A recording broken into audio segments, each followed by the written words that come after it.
Joining us now is Emma McCagg, and we're going to be talking about art. In particular, an opening that she has coming up called Mr. and Mr. Mr. and Family. Oh, Mr. That's and the key Mr. part. and Family. Yeah. And Family. Oh, that's right, because it's the child. Kids, yes, the families parenting. are building. And Love that. Yep. So Emma, let's talk about your journey. You grew up where? I grew up in Boston, Pittsburgh, and New York City. I'm going to Pittsburgh next week. I did It's not amazing. realize how artsy Pittsburgh is. It's very artsy, but I only spent the major part, like the part you remember of your childhood there, and I never went back. So it's very significant, but I have no connection to Pittsburgh. Really? Now. Because I bet you could have a gallery showing there. I think because so. apparently there's all these beautiful galleries in Pittsburgh. Yeah. Did you know great. that? I found that out recently. Makes sense. It makes sense. So here we are. We're talking about this new exhibit, but you've done other things before. You also are an award-winning documentarian.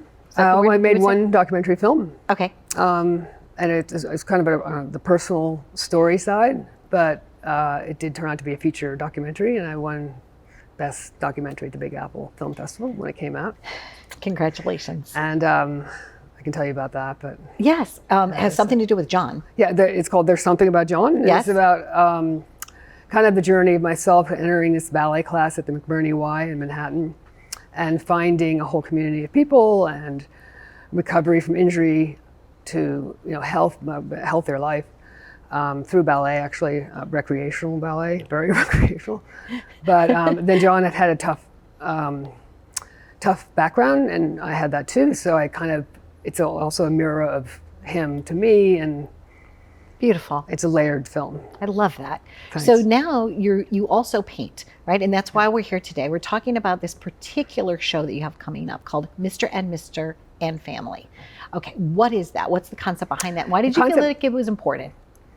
Well, I think it's important because of all the anti-gay, anti-homosexual, it's sort of the political piece of it. But just also the building of families. So I was walking through a room, I saw these two beautiful kids. This is how it happened. So I've been painting basically my whole life. Yes. The film was more of like a detour. I was walking through a room and I saw on this giant TV these two gorgeous kids. And I'm a portrait painter, right? So I said, wow, I really want to paint those kids. And so I found out who they were, and they were this real estate guy who has this TV show, and they were his kids. And then I noticed he's married to this guy, and then so is their kids.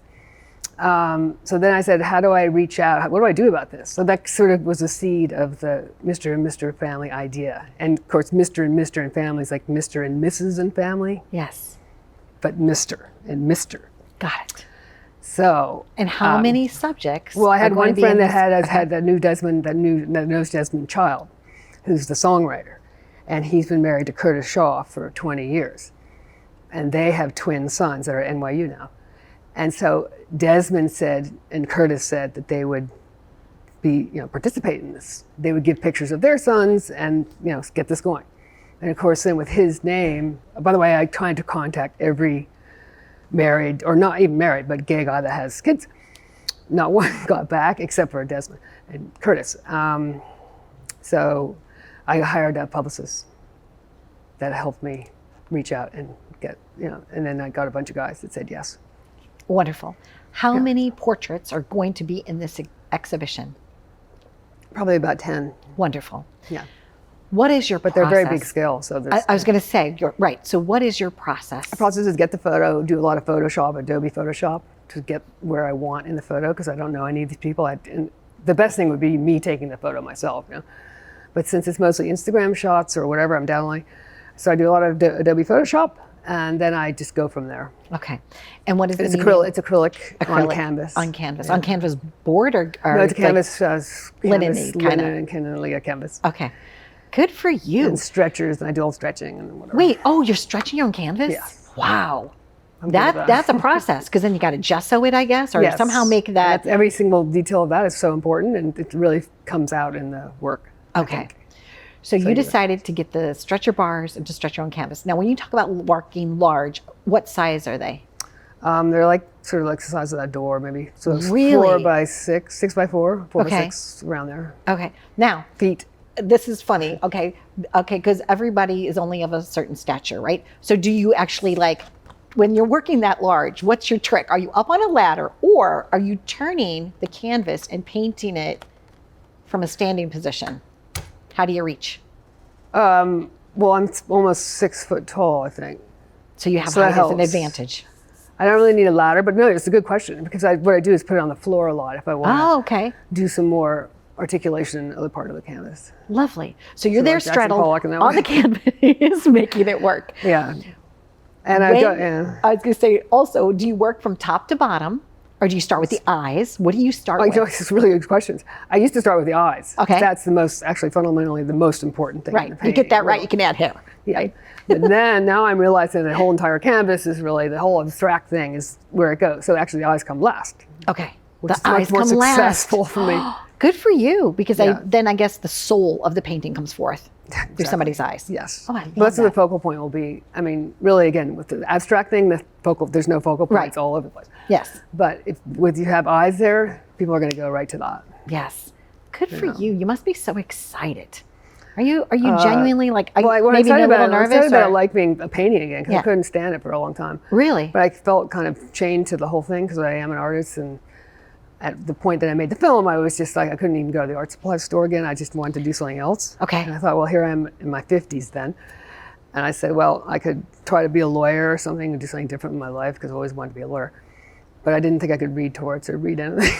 It's like- You're like, I'm not reading. You know what? It takes too much reading. I It's don't too want much to reading. read. I just want to be on Right. Law and Order and go win the Right. case. Put the hell, mallet down. Anyway, so then I did the film because that was kind of the journey through the ballet class, Good for you. and then I came back to painting.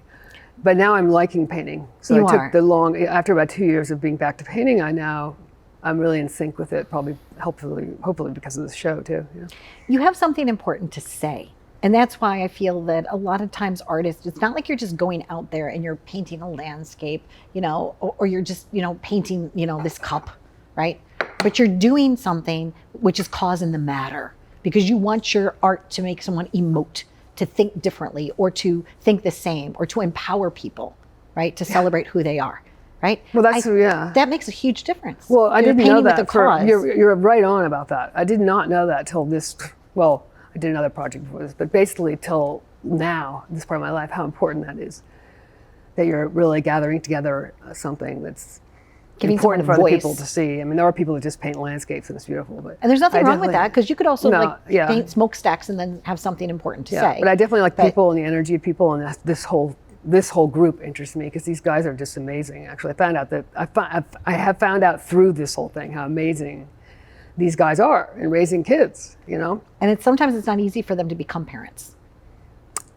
Mm. Well, because you Who's have to calling? apply to adopt, and then you have to, yeah. there's a lot of criteria to become qualified, to be able to create a family when There it's is. not as easy to just create it the old-fashioned way. Well, as Curtis, the guy Curtis and Devin, said, the difference is they have to really want the child Okay.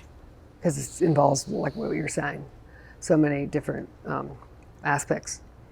To And also becoming it's a quite parent. costly. So it's something they really have to want, which is cool. Yeah. You know, When you look at the whole collection now, do you have them up like in a space yet? not yet. Not yet. I'm stacked. I'm Are you gonna have that. That's going to be amazing, right? When they're all there well. and you're like the center. Is there going to be an artist reception? When does this There open? is. So it's happening. So the address is 78 Jane Street, Jane, New York, New York. There's an exhibition space there, run by Prohectos Raul Muñoz, and there's going to be opening 6 to 8 p.m. Thursday, September 28th. Beautiful. So Congratulations. please go down. Thank you for joining me. I know Yeah. it's not easy for like the painter to come in front of the whole world and talk about their canvas because it's a like I said, your process. You have your own process. You like to paint, right? You like to do the eyes and stuff. So thank you for being, because what I do is I paint with people. I meet you, Yeah. and then I bring you to the world, and that's my form of painting right great, now. But soon, hopefully, I'll be able to paint on canvas again. So I bought an old 1800 Webster Did you paint Weber them? easel. I did. My background's all in art. My daughter's a beautiful artist in Nashville. Her name's Elise Oh, Drake. cool. She went to MICA. She loves art. So you love Wow. art. We're one big art community. So yeah. So when I get a chance to feature artist on the show makes me really happy. That's so cool. You know, Good for you. dance, paint, do something with your some expression. Thank you, Emma. Thanks, Donna. You're Thank you so awesome. much. Yeah. All right, stay tuned for more. We're living it up right here. And if you have ever thought about writing a song or painting or dancing or doing anything like that, just do it. Do it today. It'll make your life so much more enriched. I'm Donna Drake, and thank you for watching.